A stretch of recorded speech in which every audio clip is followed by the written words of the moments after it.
The first day at Crestwood High was supposed to be nerve-wracking, but for Naomi Carter, it was just another battlefield. She knew the drill. New school, new enemies, another fight waiting to happen. What she didn't expect? The ruthless bullies who targeted her had no idea she was the daughter of a military general, and she wasn't about to back down. But something will happen next in this story that you would have never imagined. From which country are you enjoying this story? Let us know in the comments and subscribe now, because this showdown is just getting started. The twists ahead will leave you breathless. The first bell hadn't even rung yet when Naomi Carter realized this school would be no different from the others. She stood at the edge of the bustling courtyard, her military-issued backpack slung over one shoulder, watching the social hierarchies play out before her like a well-rehearsed dance. The football players clustered near the main doors, their laughter too loud, their shoves just rough enough to assert dominance without crossing into actual violence. The cheerleaders formed a glittering phalanx nearby, their identical high ponytails swinging as they whispered behind manicured hands. And everywhere else, the lesser ranks, the nerds, the loners, the kids who hadn't yet figured out where they belonged, moved through the spaces between like ghosts. Naomi adjusted the strap of her backpack and took a slow breath. The air smelled like freshly cut grass and the lingering scent of whatever cheap body spray half the boys here seemed to bathe in. She could already feel eyes on her. The curious glances, the quick once-overs, the whispered speculations that followed every new student on their first day. "Looks like fresh meat," a voice drawled from her left. Naomi didn't turn immediately. She finished scanning the courtyard, noting exits, potential threats, before letting her gaze slide toward the speaker.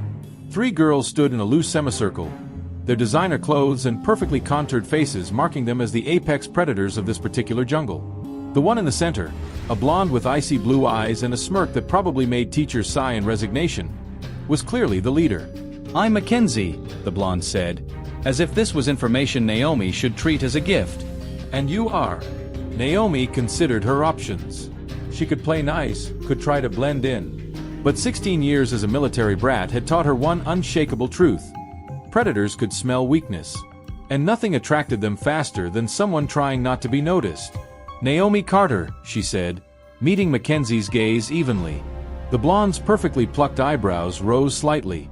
Apparently, direct eye contact wasn't the response she'd expected. "Carter," she repeated, rolling the name around like she was tasting it. "Any relation to—" "No," Naomi cut her off. A flicker of irritation crossed Mackenzie's face. Behind her, the two other girls, one a redhead with a permanent sneer, the other a brunette who hadn't stopped chewing her gum since they'd walked up, exchanged glances. "Well," Mackenzie said, her voice taking on a sugary sweetness that didn't reach her eyes. "Welcome to Crestwood, Naomi Carter. Let me give you the grand tour." Naomi knew a power play when she saw one. This was about establishing dominance, about putting the new girl in her place before she could become a problem. She'd seen it at every new school, in every new town. The only thing that changed were the faces. "That's all right," Naomi said, shifting her weight slightly. "I've got my schedule. I'll find my way." The gum-chewing brunette, Liz, Naomi would later learn, let out a disbelieving snort. "Damn, Mac, she just dissed you." Mackenzie's smile didn't waver, but something in her eyes turned sharp. "It's cute that you think you have a choice," she said, her voice dropping to a near whisper. "Here's how this works, new girl. You play nice with me, and your time here might actually be bearable. You don't." She let the threat hang in the air between them. Naomi felt something cold settle in her chest. She knew this game, had played it more times than she could count. But today, for reasons she couldn't quite explain, she didn't feel like following the usual script. "My dad always told me something interesting about threats," Naomi said, her voice calm, almost conversational. Mackenzie blinked. "Oh yeah? And what's that?" "That people only make them when they're scared." For a heartbeat, the courtyard seemed to hold its breath. The gum-chewing girl actually stopped mid-chew. The redhead's sneer faltered. "And Mackenzie."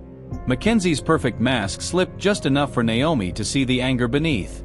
The warning bell rang, shattering the moment. "This isn't over," Mackenzie hissed as the crowd began moving toward the doors. Naomi just shouldered past her, looking forward to it. The whispers followed her all the way to first period.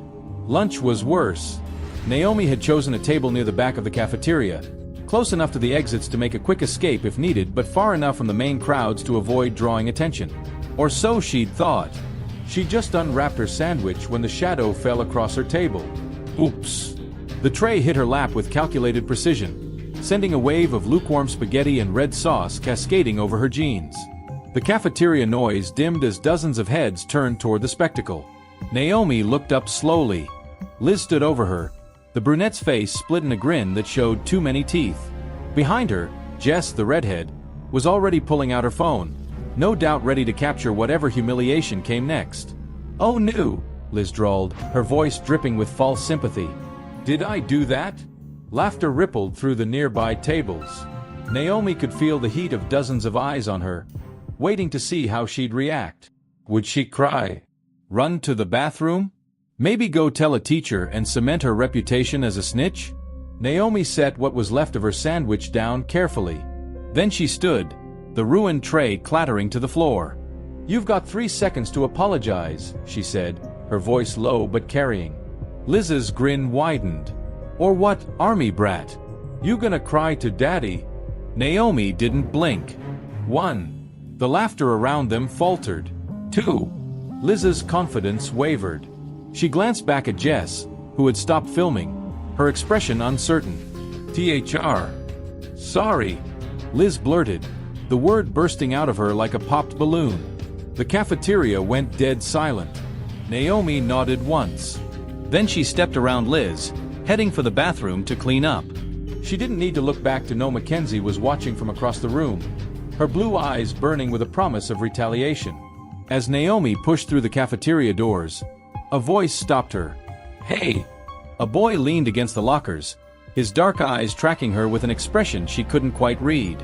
He was tall, with skin a few shades lighter than hers and hair cropped close to his scalp. Unlike most of the students here, he didn't look away when she met his gaze. "You shouldn't have done that," he said. Naomi wiped a streak of sauce from her jeans. "Why?" "Because I stood up for myself." The boy Ethan, she'd learn later, shook his head. "Because Mackenzie doesn't fight fair. And now you've got her full attention." Naomi looked back at the cafeteria doors, where she could already hear the whispers building. She thought of her father's voice, the lessons drilled into her from a lifetime on military bases. "Good," she said softly. "Let her come." The fluorescent lights of the girls' bathroom hummed overhead as Naomi scrubbed at the spaghetti stain on her jeans. The cold water from the sink had turned her fingers pink, but the red sauce refused to budge completely. She stared at her reflection in the mirror, the tight set of her jaw, the way her shoulders refused to slump even when no one was watching. A toilet flushed in one of the stalls. The door creaked open, and a girl Naomi recognized from her history class stepped out, pausing mid-step when she saw her. Their eyes met in the mirror for a brief, electric moment before the girl hurried to wash her hands and escape without a word. Naomi exhaled through her nose. 2 hours at Crestwood High, and she'd already been marked. She pulled out her phone, thumb hovering over her father's contact. He'd be in meetings all day. Some high-level briefing at the Pentagon that had been the reason for their sudden move to this suburban hellscape. Her mother would answer, but Naomi could already hear the careful neutrality in her voice. Asterisk, just ignore them, sweetheart. They'll move on to someone else soon enough. Asterisk. The screen went dark. The hallway outside was nearly empty when she stepped out, the last stragglers rushing to make it to class before the late bell. Naomi took her time. Let them wait. Ethan was leaning against the lockers again when she turned the corner, his long fingers tapping out a rhythm against the metal. He straightened when he saw her. "You're late," he said. Naomi didn't break stride. Observant. He fell into step beside her, his stride effortlessly matching hers. "You know they're going to come harder now, right? Let them." Ethan huffed a laugh, shaking his head. "You military kids are all the same." Naomi shot him a look. "You say that like you know a lot of us." Enough. He held open the classroom door for her. The teacher's voice cut off as every head turned their way. "Mr. Dawson. Ms. Carter. How kind of you to join us." Naomi took the only empty seat left. Front row, center. The teacher's pet spot. Perfect. A folded piece of paper landed on her desk before she'd even opened her textbook. Naomi didn't react, didn't give the snickers behind her the satisfaction of watching her unfold it. The drawing was crude but clear. A stick figure girl hanging from a noose. The words "Go back where you came from" scrawled beneath in jagged letters. Naomi smoothed the paper flat against her desk. Then she raised her hand. "Yes, Ms. Carter?" She turned in her seat, meeting Mackenzie's smug smile head-on. "I think you dropped this." The room went so quiet Naomi could hear the second hand ticking on the wall clock. The teacher's face drained of color when she saw the drawing. Mackenzie's smirk didn't waver, but her fingers had gone white-knuckled around her pen. Detention was silent except for the occasional scrape of a chair or cough. Naomi sat perfectly still, back straight, while Mackenzie fidgeted 2 seats over. The teacher on duty, a weary-looking man with coffee stains on his tie, barely looked up from his newspaper. "You think you're so smart," Mackenzie hissed during one of these moments. Naomi didn't look up from her homework. "Smarter than you." Mackenzie's chair screeched as she stood. The teacher sighed without looking up. "Sit down, Hayes." Naomi could feel the rage rolling off Mackenzie in waves. "Good. Angry people made mistakes." The walk home took her past rows of identical McMansions, their manicured lawns and 3-car garages a far cry from the base housing she'd grown up in. Her phone buzzed in her pocket, a text from her mother saying she'd be home late, that there were leftovers in the fridge. The house was dark when she let herself in. Naomi dropped her backpack by the door and headed straight for the basement, where her father had set up a makeshift gym. The heavy bag swayed when she landed the first punch, the impact vibrating up her arm. By the time the garage door rumbled open an hour later, her knuckles were raw and her shirt was soaked through with sweat. "Naomi!" She caught the bottle of water her father tossed her without looking. General Daniel Carter stood at the foot of the stairs, still in uniform, his sharp eyes taking in her bruised hands, the way the heavy bag now listed slightly to one side. "Rough first day." Naomi took a long drink before answering. "The usual." Her father's jaw tightened. He knew better than most what "the usual" meant. "You handle it?" "I will." He studied her for a long moment before nodding. "Dinner in 20. Shower first."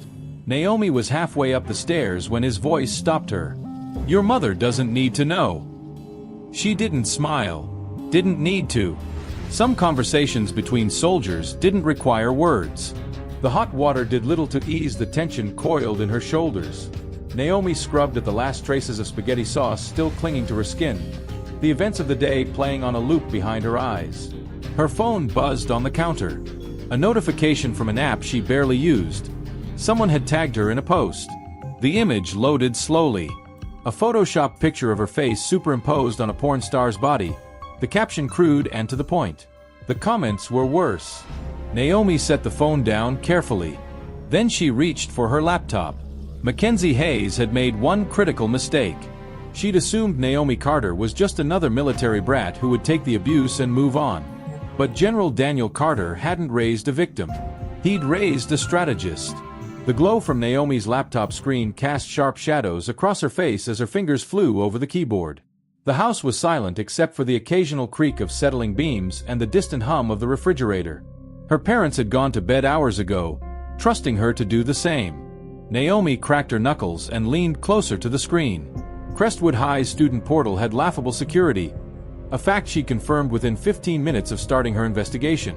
Now, 3 hours in, she'd mapped out the entire digital infrastructure of the school district. A folder labeled Hayes_M blinked in the corner of her screen. Mackenzie's school records were disappointingly clean. Straight A's, perfect attendance, a long list of extracurriculars. Too clean. Naomi narrowed her eyes and dug deeper. The second layer of encryption took her 27 minutes to bypass. The files hidden beneath told a different story.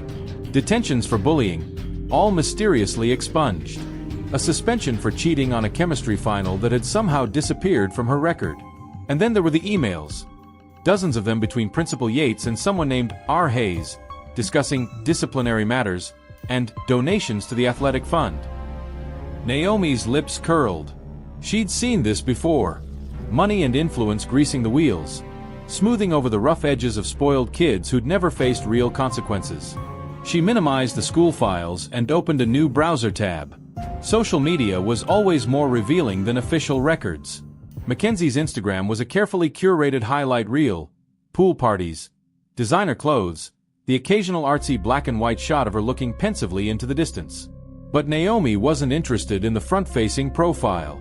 She wanted the shadow accounts, the ones hidden behind fake names and private settings. It took less time than she expected to find them. Mackenzie wasn't nearly as clever as she thought. The first account was under the name MacAttack95. The posts were a stream of vicious commentary about classmates, fat-shaming the girls on the cheer squad, mocking a sophomore boy for his stutter, laughing about how easy it was to get teachers to bump up her grades. Naomi methodically saved screenshots, her expression never changing. The second account was worse. Racist memes, homophobic slurs, a particularly vile post about Ethan from last year that made Naomi's fingers tighten around her mouse. She was about to close the tab when a notification popped up. A new post from Mackenzie, timestamped just 30 minutes ago.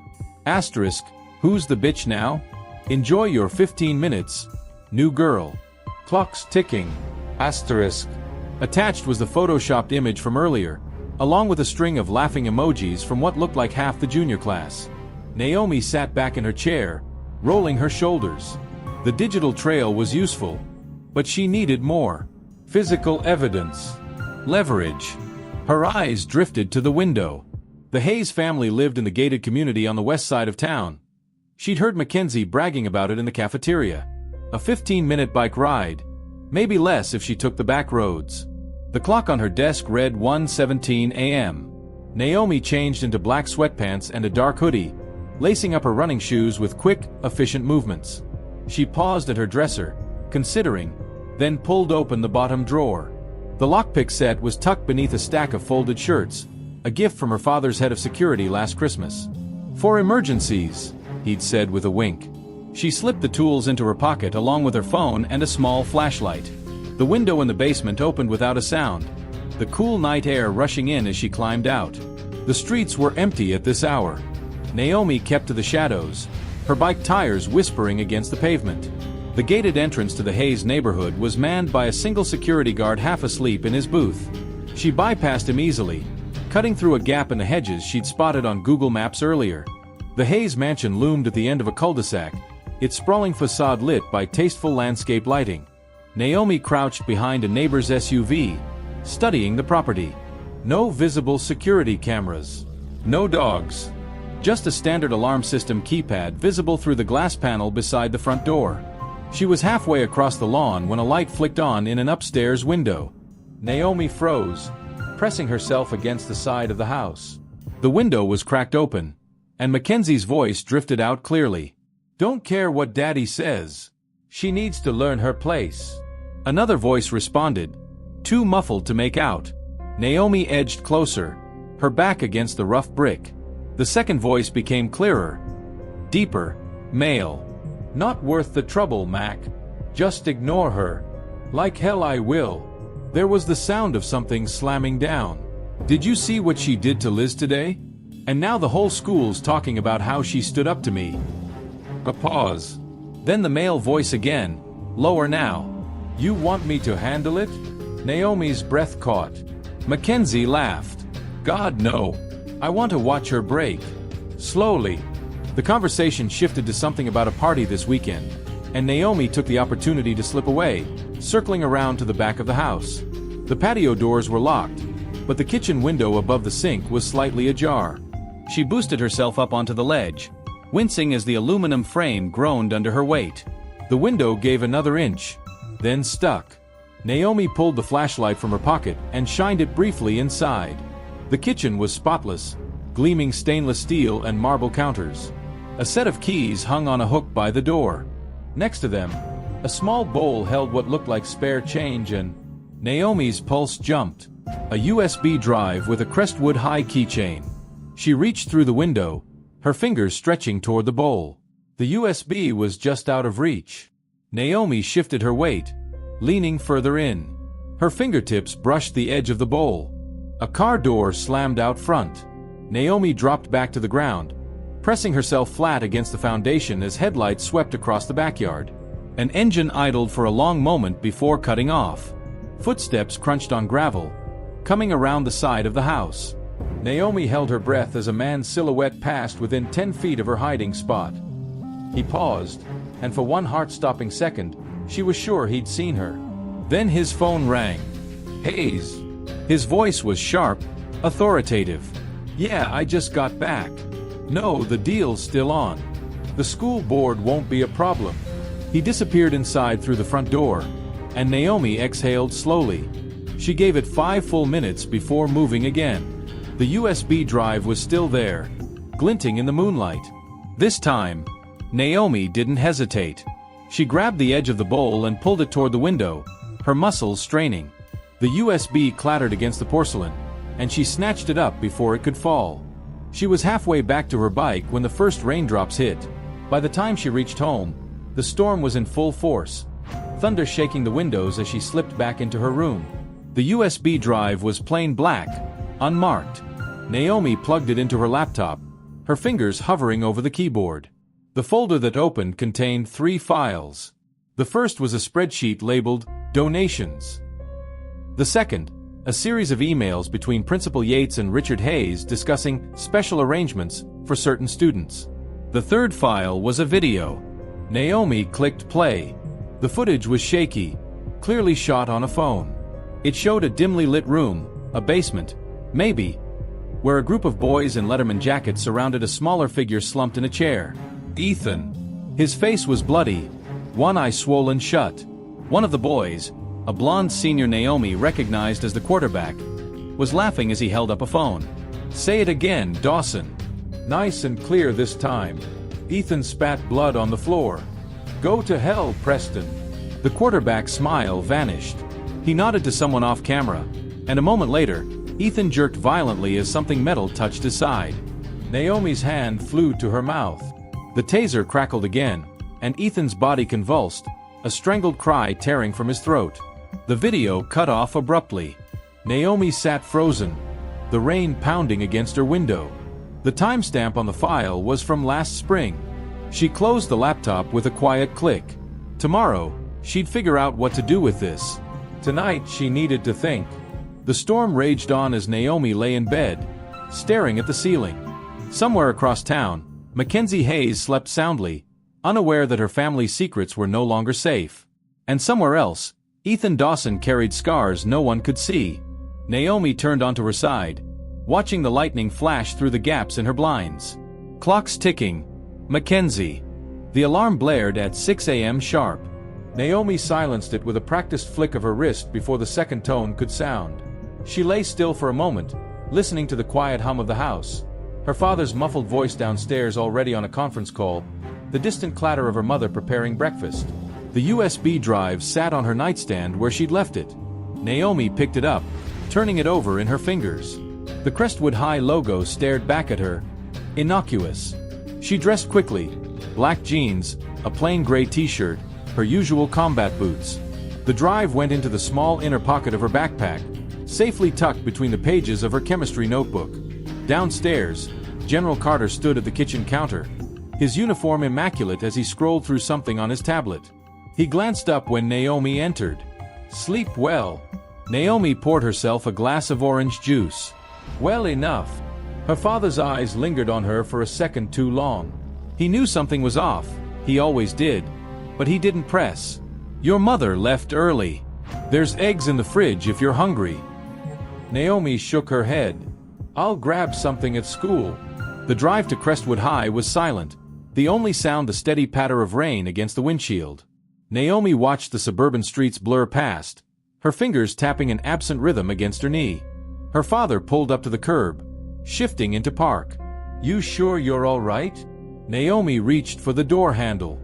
"Just tired." She could feel his gaze on her back as she walked away. The school courtyard was nearly empty this early. Naomi bypassed the main entrance, heading instead for the library. The librarian, a middle-aged woman with sharp glasses, barely looked up from her computer as Naomi slipped inside. She claimed a computer in the back corner, partially hidden by a shelf of reference books. The school's network login screen appeared, and Naomi hesitated, her fingers hovering over the keys.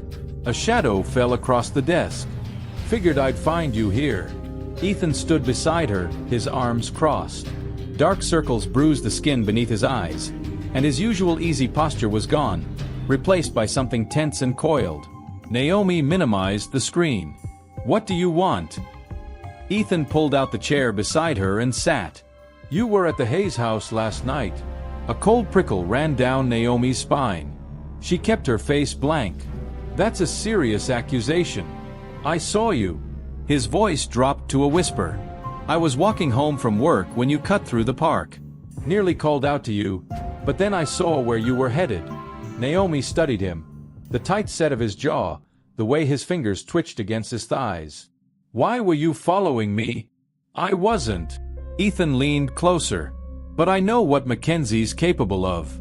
And whatever you're planning, you don't know what I'm planning. I know you took something. His eyes flicked to her backpack. And I know if Mackenzie finds out, you're dead. Naomi held his gaze. You sound scared. Ethan's expression darkened. I'm realistic. The bell rang, signaling 15 minutes until first period. Around them, students began trickling into the library, their voices loud in the quiet space. Naomi stood, slinging her backpack over one shoulder. Meet me after school. The bleachers by the football field. Ethan didn't move. Why? Because you're right. Naomi adjusted her grip on the strap. And because I saw the video. His face went bone white. She didn't wait for a response. The hallway outside was filling rapidly, the air thick with the smell of wet sneakers and cheap body spray. Naomi kept her head down, weaving through the crowd toward her locker. She just turned the corner when a hand grabbed her arm, yanking her into an empty classroom.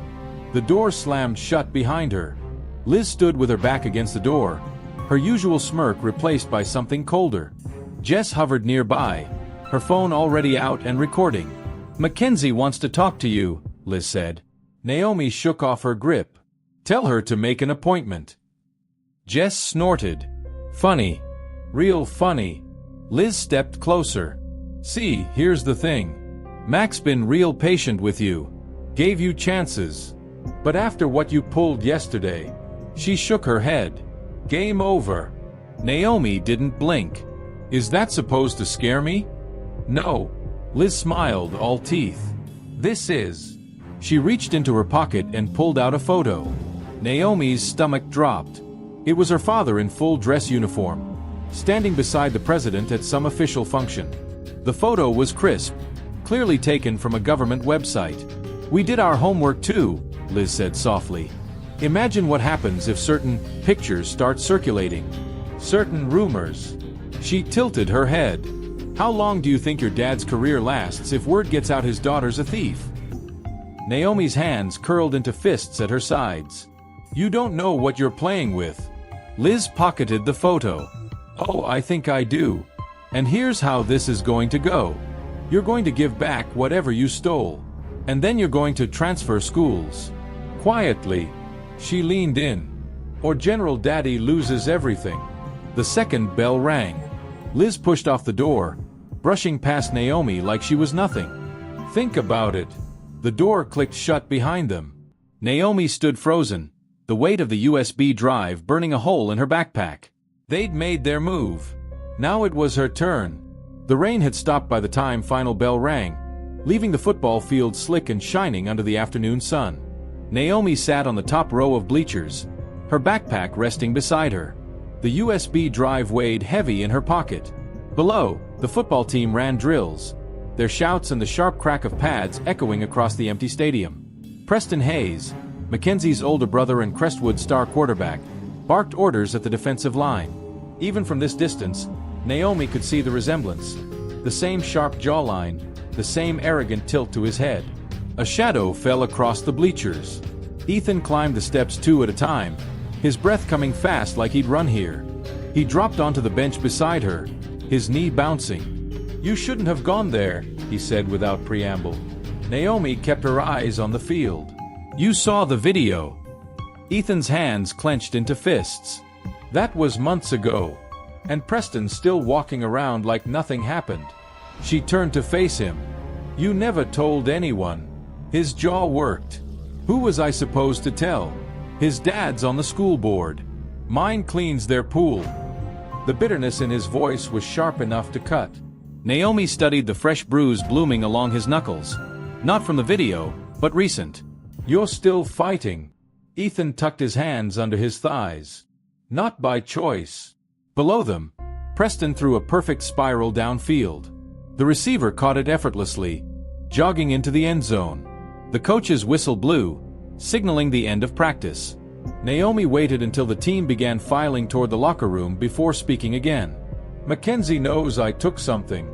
Ethan went very still. How? They have pictures of my dad. Threatened his career if I don't back off. She pulled the USB drive from her pocket, turning it over in her fingers. But they don't know what's on here. Ethan's breath hitched when he saw the Crestwood logo. Where did you?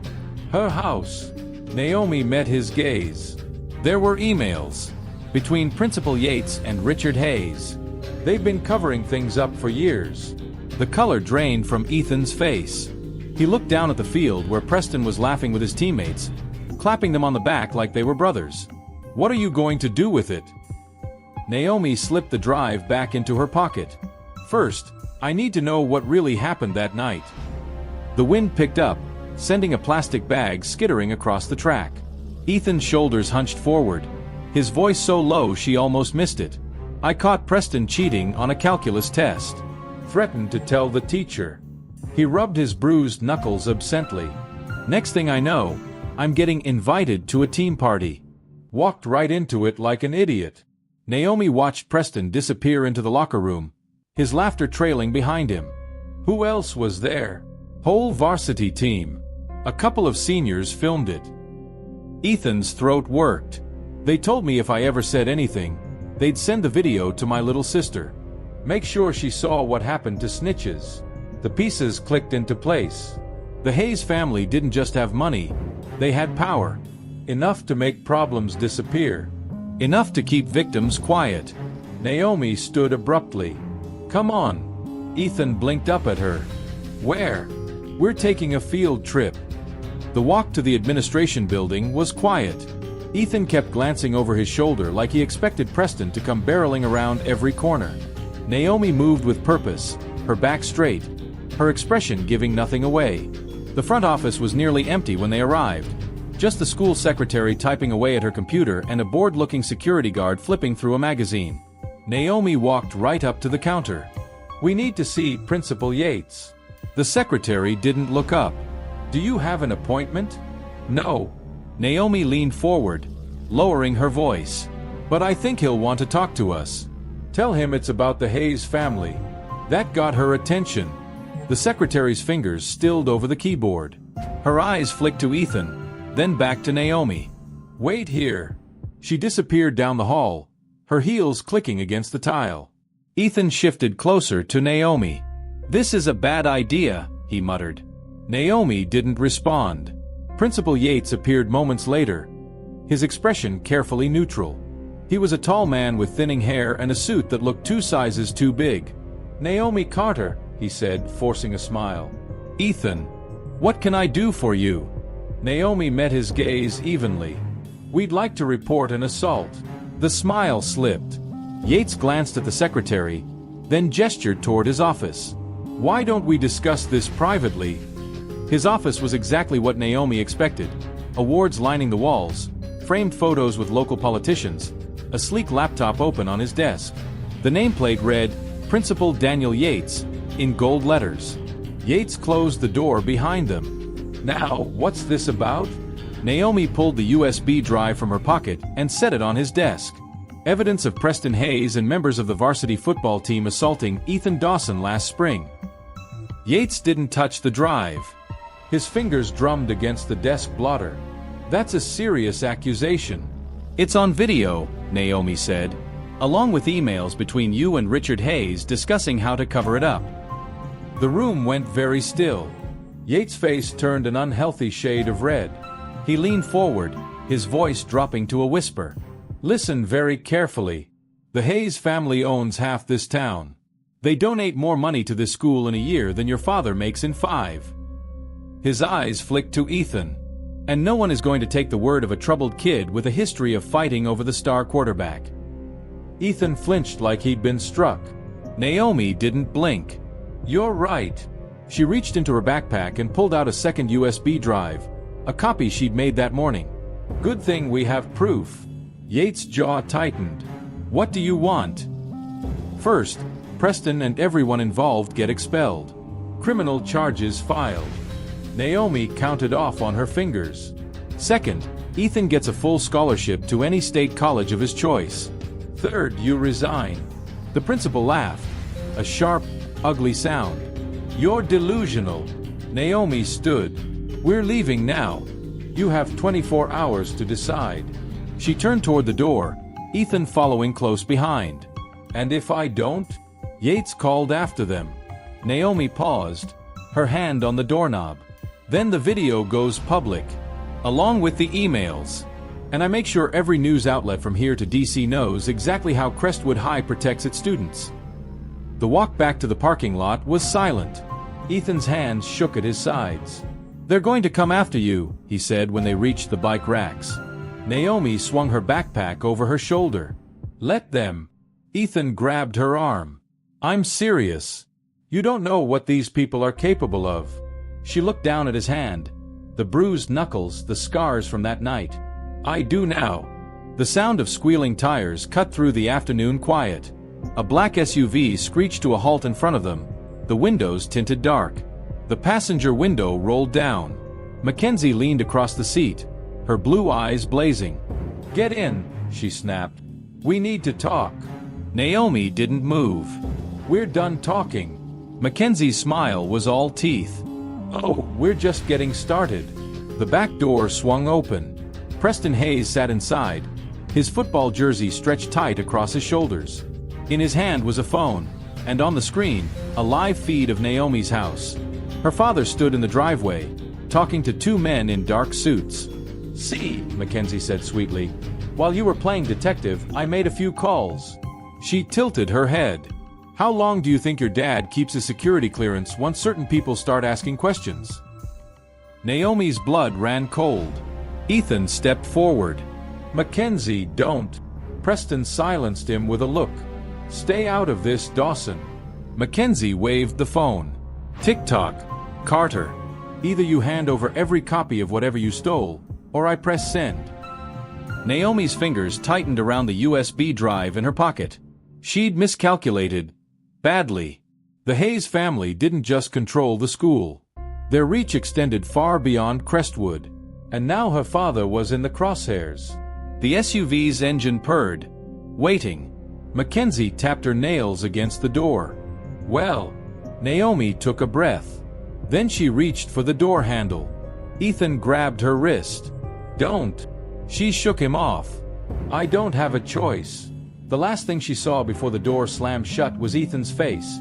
The fear, the helpless anger. Then the SUV peeled away, leaving him standing alone in the empty parking lot.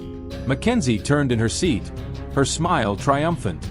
"Now, let's talk about how we're going to fix this little problem of yours." The SUV accelerated, merging onto the highway. Naomi watched the school disappear behind them, her mind racing. She'd walked into the lion's den. Now she had to find a way out. The SUV's interior smelled like leather and expensive perfume. Naomi kept her breathing even as the car accelerated onto the highway, her fingers pressed flat against the seat to keep them from trembling. Mackenzie watched her with the satisfied smirk of a cat who'd cornered a mouse. "Relax," she said, flipping her hair over one shoulder. "We're just going somewhere private to talk." Naomi counted exits as they sped past. 3, then 4. The city faded into suburbs, then into stretches of wooded land. Preston lounged in the back seat, his massive frame taking up most of the space. He scrolled through his phone with one hand, the other resting on something bulky in his jacket pocket. Naomi cataloged every detail: the make of the car, Mercedes G-Class, black, custom plates. The driver, late 40s, military haircut, silent, the faint security light blinking near the rearview mirror. Her father had trained her for hostage situations since she was 12. Asterisk Rule 1. Stay calm. Rule 2. Gather intel. Rule 3. Wait for your moment. Asterisk. The SUV turned onto an unmarked road, trees closing in on either side. After another half-mile, an iron gate appeared, flanked by stone pillars. The driver rolled down his window and punched a code into the keypad. The gate swung open silently. The house at the end of the driveway was more mansion than home. 3 stories of glass and steel cantilevered over a man-made lake. Naomi spotted at least 8 security cameras before the car even stopped. Preston finally looked up from his phone. "Dad's gonna be pissed you brought her here." Mackenzie shrugged. "He'll get over it." The driver opened Naomi's door with a grunt. Cold air hit her face as she stepped out, her boots crunching on the gravel. The lake shimmered under the late afternoon sun, its surface broken only by a lone speedboat tied to the dock. Mackenzie grabbed Naomi's elbow, her nails digging in. "Move!" The foyer echoed with their footsteps. A sweeping staircase dominated the space, its steps floating on invisible supports. Modern art worth more than her father's annual salary lined the walls. Richard Hayes stood at the floor-to-ceiling windows, his back to them, phone pressed to his ear. Even from behind, the resemblance to Preston was unmistakable. The same broad shoulders, the same way of standing like he owned every inch of space around him. "Not a problem," he was saying. "The board will vote our way. Just make sure the press release is ready." He turned, spotting them, and his expression darkened. "I'll call you back." Mackenzie beamed. "Daddy, what the hell is this?" Richard's voice cracked like a whip. He strode forward, his polished shoes clicking against the marble. "I told you to handle this discreetly." Naomi kept her face blank even as her pulse jumped. This wasn't just an angry father. This was a man used to giving orders and having them followed without question. Mackenzie pouted. "She stole from us. From our house." Richard's gaze landed on Naomi, cold and assessing. "Is that true?" Naomi said nothing. Preston shifted behind her. "She's got copies of the video. And the emails." Richard's jaw tightened. He pulled a silver case from his pocket and extracted a cigarette, lighting it with deliberate calm. The smoke curled between them as he exhaled. "You're General Carter's daughter." It wasn't a question. Naomi held his stare. "You know my father?" A humorless smile. "We move in similar circles." He tapped ash into a crystal dish. "Though I imagine that would change if certain indiscretions came to light." The threat hung in the air between them. Naomi's mind raced through possibilities. If Richard Hayes knew her father personally, this went beyond schoolyard bullying. This was about power, who had it and who wanted more. Richard stubbed out his cigarette. "Here's what's going to happen. You're going to hand over every copy of whatever you took. In return, I'll ensure your father's name stays clean." "And if I don't?" Preston snorted. Mackenzie smirked. Richard just looked amused. "You're smart enough to know how this ends." A door slammed somewhere deeper in the house. Footsteps approached. Quick, light. A girl appeared in the doorway, younger than Mackenzie but with the same sharp features. She froze when she saw Naomi. "Dad? What's—" "Not now, Charlotte," Richard said without turning. The girl, Charlotte, hesitated, her eyes darting between Naomi and her sister. Something unspoken passed between them before she ducked back out. Naomi filed that away. Richard checked his watch. "I have a call in 10 minutes. Preston, take her to the study." "Mackenzie, with me." Preston grabbed Naomi's arm, his grip like iron. As he marched her down the hall, Naomi caught sight of a security panel by the front door. Keypad, motion sensors, what looked like a silent alarm trigger. The study was all dark wood and leather, the walls lined with law books and framed photos of Richard shaking hands with politicians. Preston shoved her into a chair, then positioned himself by the door, arms crossed. Naomi scanned the room, desk, locked drawers, windows, bulletproof glass, probably, fireplace, gas, with remote ignition. Her gaze landed on a family photo on the mantel. Richard, Preston, Mackenzie, Charlotte, and a beautiful woman who must be their mother. All smiling, all perfect, except she leaned forward slightly. Charlotte stood slightly apart from the rest, her smile not quite reaching her eyes. Preston's phone buzzed. He glanced at it, then at Naomi. "Don't move." The second the door closed behind him, Naomi was on her feet. She went straight for the desk, testing drawers. The bottom right one gave slightly, not fully locked. A sharp tug and it popped open. Inside, files. Dozens of them, each labeled with a student's name. Naomi's breath caught. She flipped through. Ethan's was near the front. Inside were copies of disciplinary reports, medical records, even notes from his elementary school teachers. The last page was a handwritten list.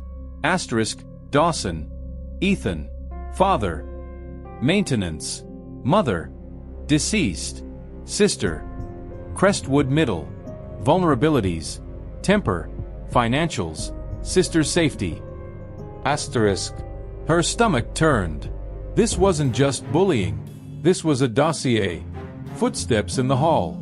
Naomi shoved the file back and slid the drawer shut just as the door opened.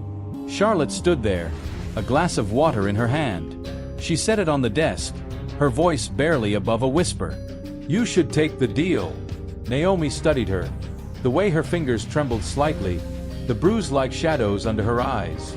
"Why?" Charlotte glanced at the door. "Because my father always wins." The words hung between them. Naomi lowered her voice. "You don't seem too happy about that."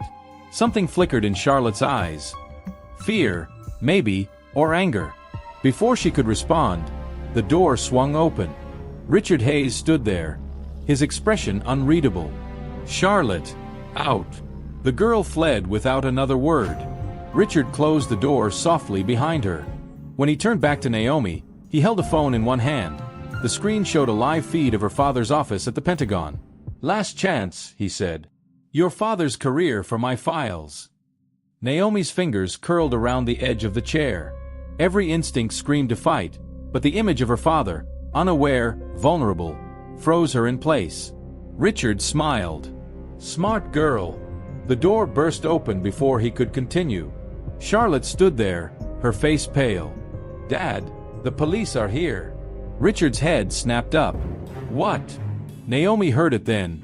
Sirens, distant but getting closer. Charlotte's eyes darted to Naomi. And Ethan Dawson's with them. For the first time since she'd arrived, Naomi saw something like uncertainty flicker across Richard Hayes' face. The game had just changed. The sirens wailed louder, their pitch rising and falling as the cars sped up the driveway. Richard Hayes' face went through a series of rapid shifts. Confusion, calculation, then cold fury. He grabbed Naomi's arm, his fingers digging in hard enough to leave bruises. "Upstairs. Now."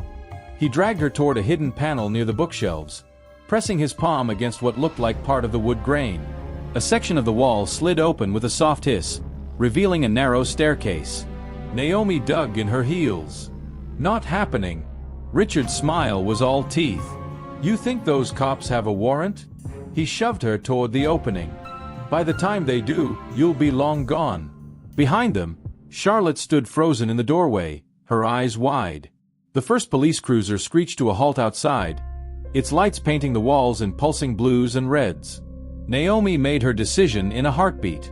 As Richard turned to bark orders at Charlotte, she twisted sharply, driving her elbow into his ribs. He grunted, his grip loosening just enough for her to wrench free.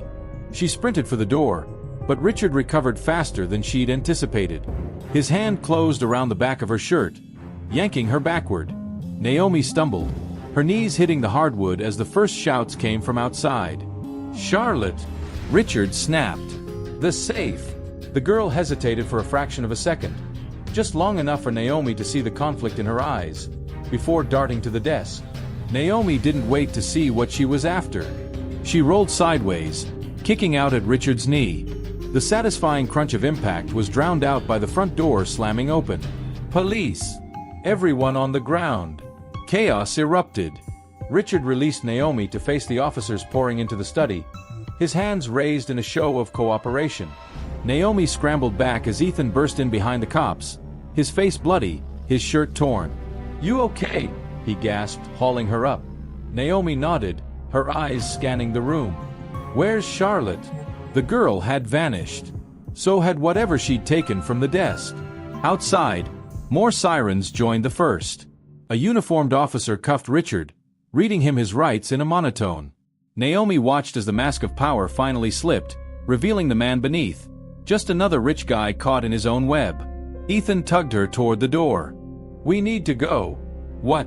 Why?" He leaned close, his breath hot against her ear. "Because I didn't call the cops. They were already on their way when I got here." Naomi's blood ran cold. That meant... A shout came from the driveway. Then gunfire. The window shattered as a bullet tore through the study, embedding itself in the far wall. Naomi hit the floor, dragging Ethan down with her. Outside, the speedboat she'd seen earlier roared to life, its engine screaming as it shot across the lake. Charlotte stood at the helm, her blonde hair whipping in the wind. And beside her, Mackenzie, Naomi breathed. The sisters skimmed across the water, heading for the opposite shore where a black SUV waited, engine running. Naomi didn't need to see the driver to know it was Preston. Ethan grabbed her hand. "Come on." They burst out of the house into pandemonium. Crouched behind a squad car, a detective was barking into his radio. Headed west toward the old mill road. "All units."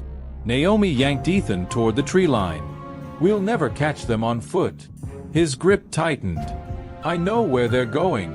They cut through the woods, branches whipping at their arms and faces. Ethan moved with sure-footed confidence, like he'd made this run before.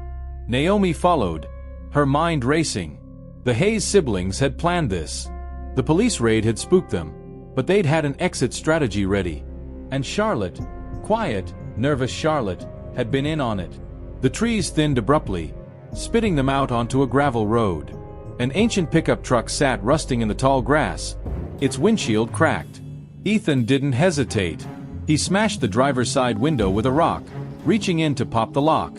"Get in." Naomi stared. "You're kidding." He was already hot wiring the ignition. "You got a better idea?" The engine coughed to life with a sound like grinding metal. Naomi jumped in just as Ethan floored it, the truck lurching forward with a shudder. "Where are we going?" she shouted over the roar of the protesting engine. Ethan took a hard left onto pavement, the tires screeching. "The mill. It's where they take people they want to disappear." The pieces clicked together. That's where they filmed the video. Ethan's knuckles whitened on the wheel. "And at least 3 others I know about." The truck barreled down back roads, bouncing over potholes. Naomi braced herself against the dashboard, her mind racing. The Hayes siblings were running, but not just to escape, they were cleaning house. And if they'd taken files from Richard's study. "We need to call my father," she said suddenly. Ethan shot her a look. "Now! If the Hayes family has connections high enough to protect them from this, we need bigger guns." She pulled out her phone. No signal. "Damn it!" The old mill rose in the distance, its broken silhouette stark against the twilight sky. Ethan killed the headlights half a mile out, letting momentum carry them the rest of the way. They abandoned the truck in a ditch, approaching on foot. The place was eerily quiet. No sign of the boat or the SUV. Just the creak of rotting wood and the rush of the river below the mill's crumbling foundations. Ethan pointed to a faint glow seeping through the boarded-up windows. "They're here." Naomi's pulse pounded in her ears. She reached into her boot, withdrawing the folding knife her father had given her for her 14th birthday. The blade clicked open with a soft snick. Ethan's eyes widened. "Jesus! Stay behind me," she whispered. They slipped through a gap in the siding, entering what had once been the main grinding floor. The air smelled of mildew and something sharper. Gasoline. Voices echoed from a room below, followed by the distinct sound of a file cabinet slamming shut. Naomi motioned for Ethan to stay put as she edged toward the stairs. "Burn it all," Mackenzie was saying. "Every copy." Charlotte's reply was too quiet to hear. Then Preston's voice, gruff and impatient. "Hurry up! The plane leaves in 2 hours." Naomi's breath caught. Plane. They weren't just running, they were fleeing the country. A floorboard creaked behind her. She turned just in time to see Ethan stumble, his foot crashing through the rotten wood. The voices below cut off. Then all hell broke loose. Preston came charging up the stairs, a pistol gleaming in his hand. Naomi barely had time to shove Ethan aside before the first shot rang out, splintering the wall where his head had been. "Run!" she screamed. They bolted through the maze of crumbling rooms, Preston's heavy footsteps close behind. Another shot. This one shattered a window to their left. Ethan grabbed Naomi's arm, yanking her through a doorway just as Preston rounded the corner. They found themselves in what had once been an office, the door hanging off its hinges. Ethan slammed it shut, bracing his weight against it. "There's another way out, through the loading dock." Naomi scanned the room. The window was boarded shut. The only exit was. The door exploded inward as Preston kicked it, sending Ethan sprawling. He stepped into the room, the gun steady in his hand. "Should have taken the deal," he sneered. Naomi moved without thinking. Her knife flashed, embedding itself in Preston's shoulder. He roared in pain, the gun going off wildly as he clutched at the wound. Ethan was on him in an instant, driving a fist into his injured shoulder. Preston bellowed, swinging the gun like a club.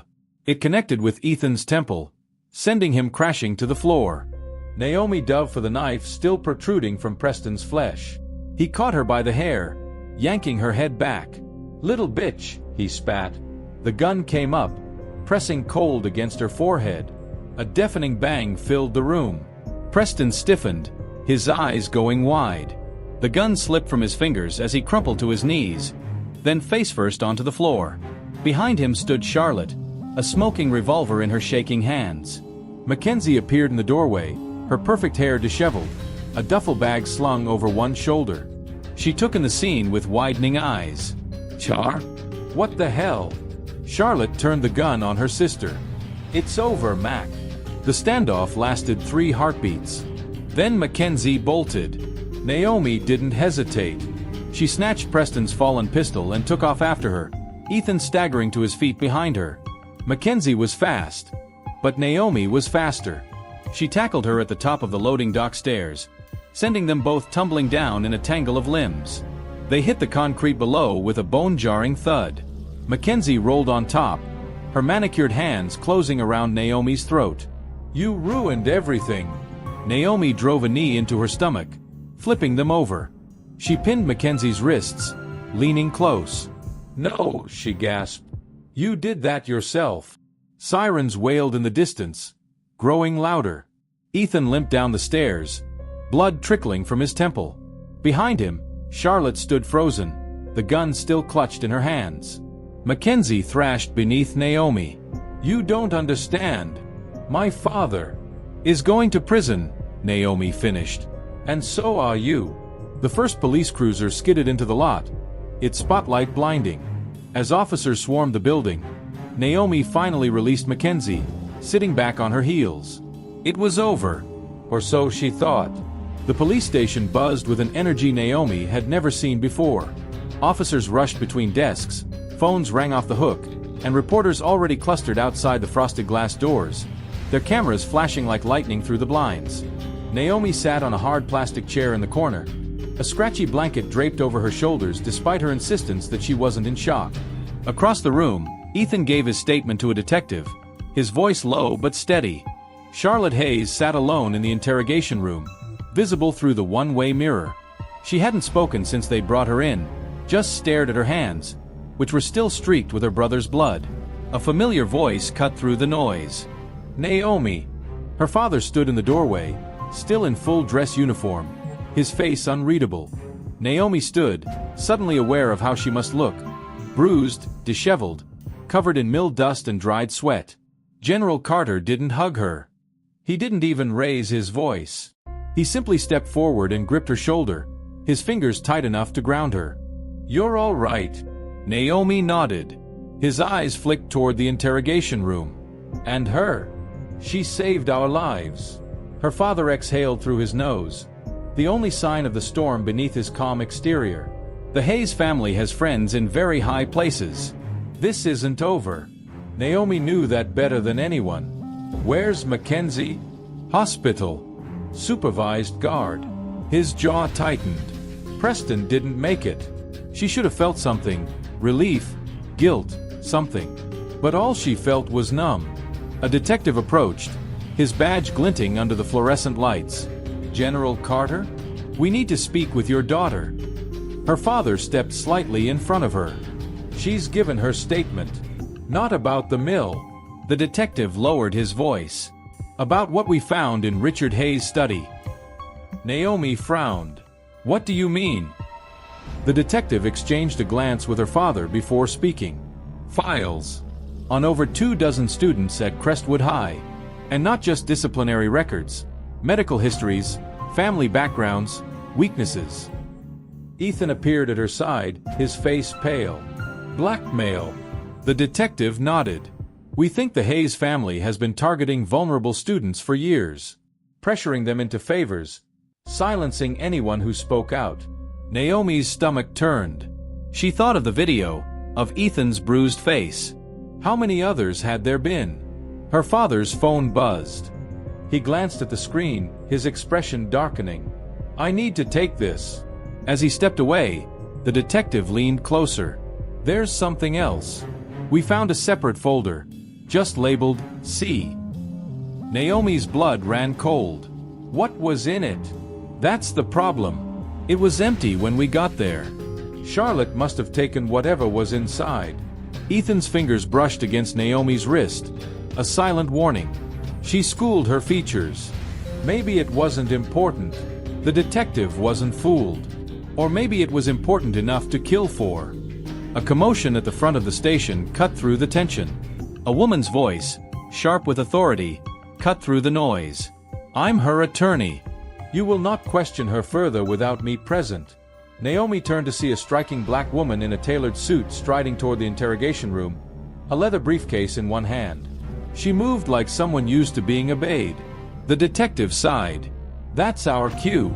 Stay available, both of you." As he walked away, Ethan exhaled shakily. "That's not just any lawyer. That's Vanessa Cross." The name meant nothing to Naomi. Who? Only the most ruthless defense attorney on the East Coast. She's never lost a case. Ethan's eyes were haunted. If the Hayes family called her in, they're not done fighting. Naomi watched through the glass as Cross entered the interrogation room, placing a reassuring hand on Charlotte's shoulder. The girl didn't look up, but her posture shifted slightly, as if a weight had been lifted. Something about the interaction nagged at Naomi. The way Cross touched Charlotte, too familiar for a first meeting. The way Charlotte seemed to relax at her presence. Her father returned, his face grim. "We're leaving." Naomi didn't move. "What's going on?" "Not here." His tone brooked no argument. Outside, the night air was thick with humidity and the promise of another storm. Her father's car idled at the curb, but instead of opening the door, he turned to face her. The Pentagon just received an anonymous tip. Classified documents were leaked from my office. Naomi's breath caught. "That's not possible. It is if someone planted them." His voice was steel wrapped in silk. "They're setting me up, Naomi. And they're using you to do it." The pieces clicked together with horrifying clarity. The empty folder labeled C. The way Mackenzie had threatened her father's career. The Hayes family isn't working alone. Her father opened the car door. "Get in." As they pulled away from the station, Naomi caught one last glimpse of Charlotte through the window. The girl was watching them leave, her face eerily calm. And in that moment, Naomi realized their fatal mistake. They'd assumed Charlotte was a victim. They'd been wrong. The safe house wasn't much, a nondescript duplex on the outskirts of the city with peeling paint and a broken gutter that dripped rainwater in a steady rhythm. Naomi sat at the kitchen table, her fingers wrapped around a mug of coffee that had gone cold hours ago. Her father paced near the window, his phone pressed to his ear. "Understood. No, we'll remain in place until..." He cut off abruptly, his shoulders tensing. "That's unacceptable and you know it." Naomi watched as he ended the call with a sharp jab of his thumb. His jaw clenched tight enough that she could see the muscle twitching. "They suspended your clearance." It wasn't a question. General Carter set the phone down carefully. "Pending investigation." The words hung between them, heavy with implications Naomi didn't want to examine too closely. Without his security clearance, her father was effectively powerless, cut off from intelligence networks, from military resources, from the very systems that might have helped them prove his innocence. She pushed the mug away. "This is about the files Charlotte took. Her father didn't answer immediately. He crossed to the small living room and pulled back the edge of the blinds, scanning the quiet street outside before letting it fall back into place. "Richard Hayes didn't act alone," he said finally. "Someone high up is pulling strings. Someone with access to classified channels." Naomi thought of the attorney at the police station, Vanessa Cross. The way she'd touched Charlotte like she knew her. The way Charlotte had relaxed at her presence. "Charlotte's involved," she said slowly. "More than we thought." Her father's expression darkened. "That girl has been playing all of us from the start." A knock at the back door made them both freeze. Naomi's hand went to the knife in her boot before her father shook his head slightly and moved to answer it. Ethan stood on the porch, his face pale under the dim yellow light. His left eye was swollen nearly shut, and fresh blood stained the collar of his shirt. "They took my sister," he said hoarsely. Naomi was on her feet in an instant. "Who?"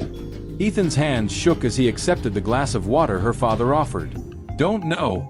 Got home from the station and the house was trashed. Neighbor saw a black SUV." His voice cracked. "They left a note." He pulled a folded piece of paper from his pocket. The message was short, typed in bold letters. "The files for the girl. You have 12 hours. Naomi's stomach twisted. "They think you have whatever Charlotte stole." Ethan looked up, his good eye burning with desperation. "I don't even know what they're talking about." General Carter took the note, examining it carefully. This wasn't typed. It was printed from a computer. "See the slight smearing here? That's from an inkjet printer." He turned the paper over. "And this watermark? This is government issue paper." Naomi met her father's gaze.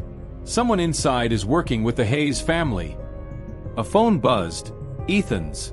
He fumbled it out of his pocket, his breath coming fast as he read the screen. "Unknown number. They sent proof of life." The photo showed Ethan's sister sitting in what looked like a basement, her wrists bound to the arms of a metal chair. Her face was tear-streaked but unharmed. Behind her, a concrete wall with peeling blue paint. Naomi zoomed in on the background. "That's the old mill." Ethan made a strangled noise. "They took her back there?" General Carter was already moving, retrieving a handgun from the small safe hidden behind a loose baseboard in the living room. "We'll need backup." "We don't have time," Naomi said sharply. "If they realize Ethan doesn't have what they want." The rest went unspoken. Ethan stood abruptly, nearly knocking over his chair. "I'm going. With or without you." Naomi looked at her father. For the first time in her life, she saw something like fear in his eyes. Not for himself, but for her. She made her decision. "Give me the gun."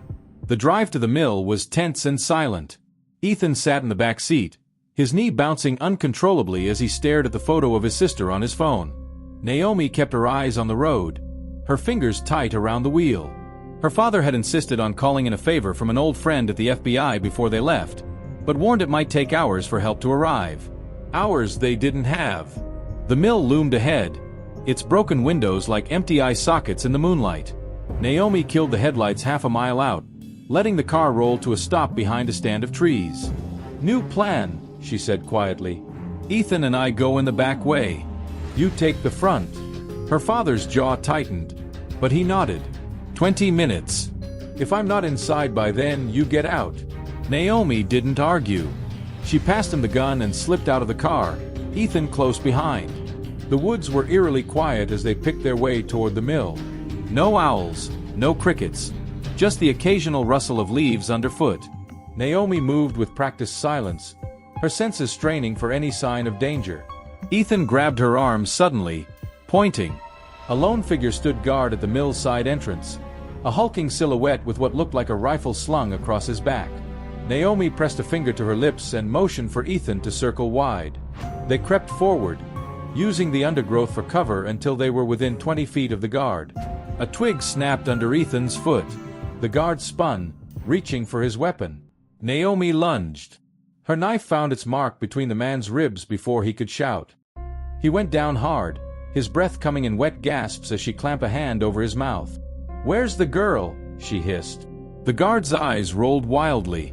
He managed to lift a trembling hand, pointing toward the basement stairs before his arm went slack. Ethan looked like he might be sick. Naomi wiped her blade clean on the grass and moved on without a word. The basement stairs creaked under their weight. Naomi went first, keeping low, her knife ready. The air grew damp and musty as they descended, the only light coming from a single bulb dangling near the far wall. Ethan's sister sat exactly as she had in the photo, bound to a metal chair. Her head lolled to one side, drugged or unconscious. A man stood over her, his back to the stairs, speaking quietly into a phone. "Don't care what Cross says. We do this now." Naomi recognized the voice instantly. Detective Rollins, the same man who'd taken their statements at the police station. Ethan made a choked sound behind her. Rollins turned, his free hand going to the gun at his hip. His eyes widened when he saw them. "Shit." Naomi didn't hesitate. She threw her knife. The blade buried itself in Rollins' shoulder. He staggered back with a curse, dropping the phone as he clawed for his weapon. Ethan was on him before he could draw, tackling him to the ground. They rolled across the concrete, fists flying. Naomi rushed to Ethan's sister, checking her pulse, steady, before turning back to the fight. Rollins had the upper hand, his greater weight pinning Ethan down. His fingers closed around the hilt of Naomi's knife, still protruding from his shoulder. A gunshot rang out. Rollins jerked, his face going slack. He toppled sideways, revealing General Carter standing at the base of the stairs, smoke curling from the barrel of his pistol. Ethan scrambled up, coughing. "How?" "Front entrance was a trap," her father said grimly. He crossed to Rollins' fallen phone and picked it up, examining the screen. He was talking to someone named Cross when we interrupted. Naomi's blood ran cold. Vanessa Cross. Her father nodded. And based on this call log, she's not just their lawyer. She's running the show. Ethan had already freed his sister, lifting her gently from the chair. She stirred slightly, murmuring something unintelligible. "We need to go," Naomi said. "Now." Her father didn't argue. He ejected the clip from Rollins' service weapon and pocketed it before leading the way back upstairs. The mill's main floor was eerily silent as they retraced their steps. Too silent. Naomi's skin prickled with unease as they neared the exit. Her father sensed it too. He held up a hand, signaling them to stop. Something's wrong. The explosion knocked them all off their feet. Naomi hit the ground hard, her ears ringing as debris rained down around them. Through the dust and smoke, she saw the side entrance, their planned escape route, now completely blocked by collapsed beams. Footsteps approached from the front of the mill. Slow. Deliberate. A woman's voice cut through the haze. "General Carter. I was hoping we'd get to meet under better circumstances." Vanessa Cross stepped into view, impeccably dressed as always, her heels clicking against the broken concrete. She held a sleek silver pistol casually at her side. Behind her stood Charlotte Hayes, her face blank, her hands clasped neatly in front of her. Cross smiled. "I believe you have something that belongs to us." The dust from the explosion still hung thick in the air as Vanessa Cross stepped closer, her polished shoes crunching over broken glass. Naomi blinked against the grit in her eyes, her pulse hammering in her throat. Behind her, Ethan shielded his unconscious sister with his body, while her father stood frozen, his empty gun still clutched in one hand. Cross tooted softly. "Really, General? Did you think it would be that easy?" Naomi's gaze flicked to Charlotte. The girl stood perfectly still, her expression unreadable. No fear, no guilt, just cool detachment. "What do you want?" General Carter's voice was steel. Cross smiled, gesturing with her pistol. "The files, of course. The ones your daughter stole from the Hayes residence." Naomi bristled. "I didn't take anything." A lie, but a necessary one. The empty folder in Richard Hayes' study, labeled C, had clearly contained something damning. Something worth killing for. Cross's smile didn't waver. She snapped her fingers. Charlotte stepped forward, pulling a slim manila envelope from her blazer. She held it out to Naomi without meeting her eyes. "Open it," Cross instructed. Naomi hesitated before taking the envelope. The contents were light, just a single photograph and a sheet of paper. The photo showed her father in uniform, shaking hands with Richard Hayes at some formal event. Standard political glad-handing, except for the timestamp in the corner. 3 weeks ago, long after the scandal broke. The paper was worse. A bank statement showing a $250,000 deposit into an offshore account under her father's name. Naomi's hands trembled. This is fake. Is it? Cross arched a brow. Because I have 3 witnesses ready to testify otherwise, including a certain detective who, sadly, won't be joining us tonight. She glanced meaningfully at Rollins' body. General Carter's face darkened. You set me up. Of course we did. Cross chuckled. Though credit where it's due, Charlotte came up with the idea months ago. A little insurance policy, in case anyone ever got too close to the truth. Naomi stared at Charlotte, the pieces finally clicking together. The nervous demeanor, the hesitant speech, all an act. Charlotte hadn't been a victim. She'd been the puppet master. Ethan made a strangled noise behind her. You bitch. Charlotte didn't react. Cross-checked her watch. Here's what's going to happen. You're going to hand over every copy of the files you stole. In return, I'll make these. She gestured to the documents in Naomi's hands. Disappear. And if we refuse? Naomi challenged. Cross sighed, as if explaining something to a child. Then General Carter spends the rest of his life in prison for treason. And as for you, her gaze slid to Ethan and his sister. Let's just say accidents happen. Naomi's mind raced. They were outgunned, outnumbered, and running out of time. But Cross had made one mistake. She'd assumed Naomi had the files, which meant she didn't know where they really were. Naomi forced herself to meet Cross's gaze. I need proof my father's cleared first. Cross looked amused. You're not in a position to negotiate. Then shoot me, Naomi said flatly. Because without those files, your entire operation collapses. How many people are involved? A dozen? More. She took a step forward. How many will turn on you when the FBI starts digging? For the first time, Cross's confidence flickered. She glanced at Charlotte, who gave an almost imperceptible nod. Fine, Cross snapped. She pulled out her phone, typed something, then held it up. The screen showed a live feed of a federal database. Her father's security clearance status changing from suspended to active in real time. There. Happy. Naomi exhaled slowly. The files are hidden at Crestwood High. Locker 217. Charlotte's eyes narrowed slightly. Cross didn't seem to notice. She gestured to one of her men, a hulking figure near the door. Go. As he left, Cross relaxed slightly, her pistol dipping just an inch. See? That wasn't so hard. Naomi counted the seconds in her head. The school was 20 minutes away, which meant they had. A gunshot rang out from the front of the mill. Cross whirled, her composure cracking. What they? Chaos erupted. Naomi didn't wait to see who was shooting. She tackled Charlotte to the ground as more gunfire echoed through the ruined building. Ethan grabbed his sister and bolted for cover behind a collapsed beam. General Carter lunged for Cross, knocking the pistol from her hand. They grappled, rolling across the debris-strewn floor. Naomi pinned Charlotte, her knee digging into the girl's ribs. Where are the real files? Charlotte smiled, a cold, calculated expression that didn't reach her eyes. You'll never find them. A shadow fell over them. Naomi looked up to see Ethan standing there, a jagged piece of rebar clutched in his hands. His face was streaked with dust and blood, his expression terrifying in its emptiness. Try me, he said. Charlotte's smile faltered. The gunfire outside intensified. Shouts echoed through the mill, orders being barked in crisp, military tones. Naomi's heart leaped. The cavalry had arrived, but they weren't out of danger yet. Naomi hauled Charlotte up by the collar. Last chance. Where are the files? Charlotte's gaze darted toward the basement stairs. Just a flicker, but enough.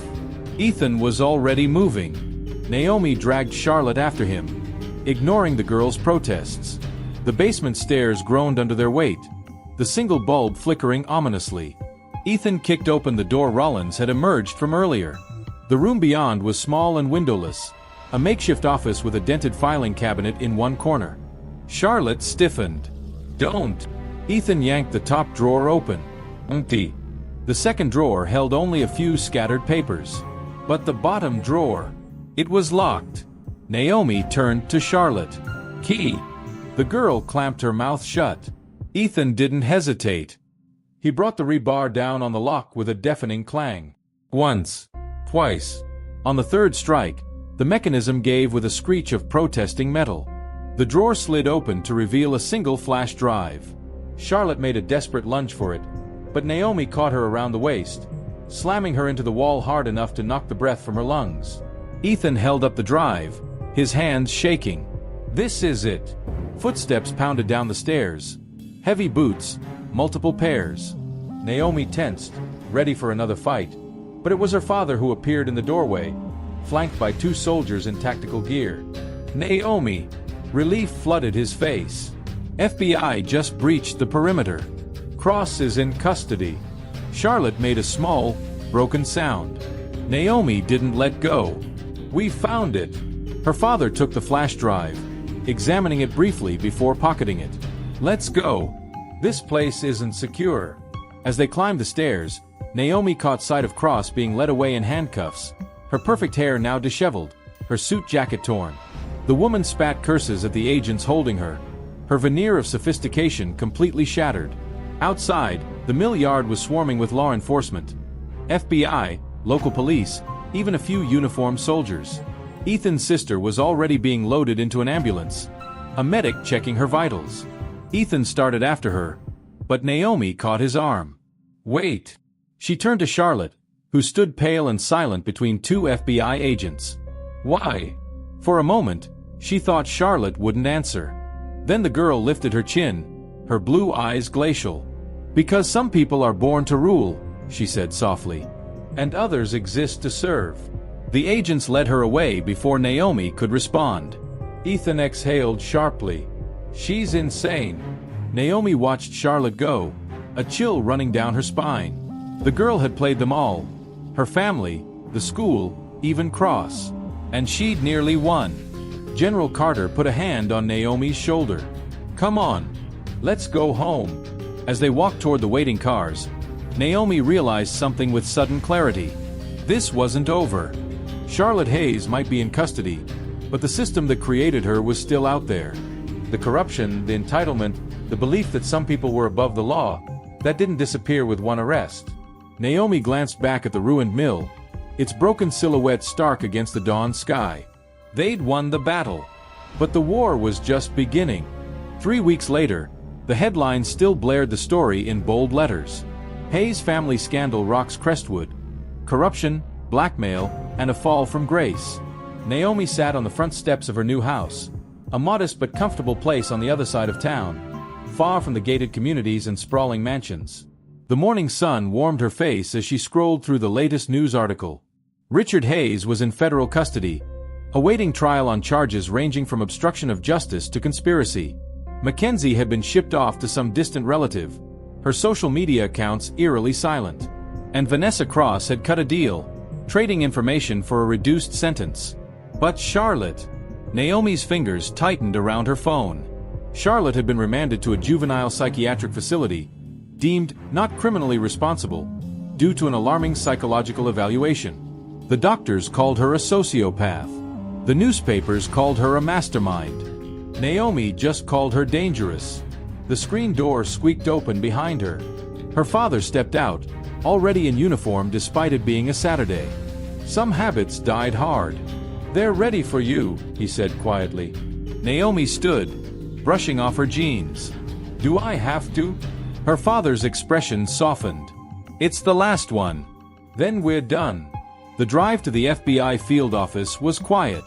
Naomi watched the city blur past her window, her mind drifting back to that night at the mill.